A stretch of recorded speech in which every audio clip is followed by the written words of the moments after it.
Mbona mambo vipi mtazamaji na mfuatiliaji wa channel yetu ya Biomedia, huyo ambaye unaendelea kututazama kila wakati na kufuatilia taarifa mbalimbali. Nikwambie mhabarishaji official Rose D niko vyema kabisa kuhakikisha kila ambalo linajiri na kutokea na kama headline unalipata kwa undani kabisa. Leo tunakusogezea taarifa ambako inasemekana bana Humphrey Polepole ametekwa. Sasa Polepole kutekwa, kaka yake ameweza kutoboa siri. Polisi watafuta ukweli, tunafanya uchunguzi. Unaambatana na mimi mpaka tamati tuangazie Humphrey Polepole nini kimemkuta, mambo yamekaaje kwa upande wake, na jeshi la polisi linasemaje kuhusiana na taarifa hii.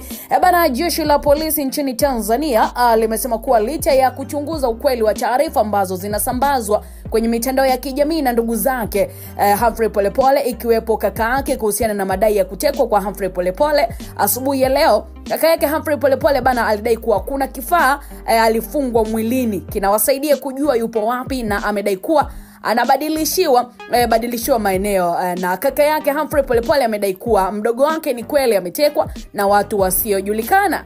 Na kwa mujibu wa taarifa ambayo ilitolewa leo Oktoba 6, 2025 na kamanda wa polisi makao makuu Dodoma DCP David Misime, jeshi limeeleza kuwa limeanza kufanyia kazi taarifa husika ili kupata ukweli wake umekaa vipi. Lakini pia taarifa hiyo imeongeza kuwa bado linaendelea kumsubiri ndugu Humphrey Polepole aripoti katika ofisi ya mkurugenzi wa upelelezi wa makosa ya jinai. Lakini pia ndugu Humphrey Polepole alitumiwa barua ya wito kwa mujibu wa sheria za nchi aweze kuripoti katika ofisi ya mkurugenzi wa upelelezi wa makosa ya jinai ili atoe maelezo kuhusiana na tuhuma mbalimbali ambazo aliweza kuzitoa kupitia mitandao ya kijamii, lakini hadi leo hajatekeleza maelekezo hayo kwa mujibu wa sheria. Na kwa mujibu wa taarifa iliyotolewa na jeshi hilo, ndugu Humphrey Polepole alitumiwa barua ya wito kwa mujibu wa sheria za nchi aweze kuripoti katika ofisi ya mkurugenzi wa upelelezi makosa ya jinai ili atoe maelezo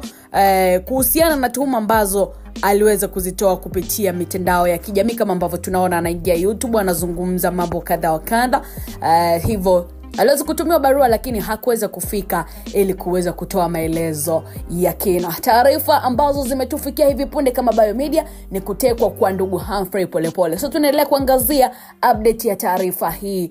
Je, atapatikana na ni kina nani ambao wamehusika moja kwa moja na tukio hilo? Sababu pengine za kufanya hivyo ni nini? Usiondoke kando ya Biomedia, usiache kufuatilia matangazo yetu moja kwa moja ili uweze kufahamu mambo yamekaaje, hususan pale ambako tunaelekea katika vuguvugu la uchaguzi mkuu tarehe 29 mwezi huu Oktoba 2025. Mambo yanazidi kuwa ya moto, mambo yanazidi kupamba kweli kweli, na sisi tunaendelea kukusogezea leo yote ambayo yanaendelea kumeka headline kunako mitandao ya kijamii. Tunaendelea kusubiri tamati ama mwisho wa tukio hili la kutekwa kwa Humphrey Polepole litakuwa ni lipi. Bye bye official Rose D, mpaka wakati mwingine.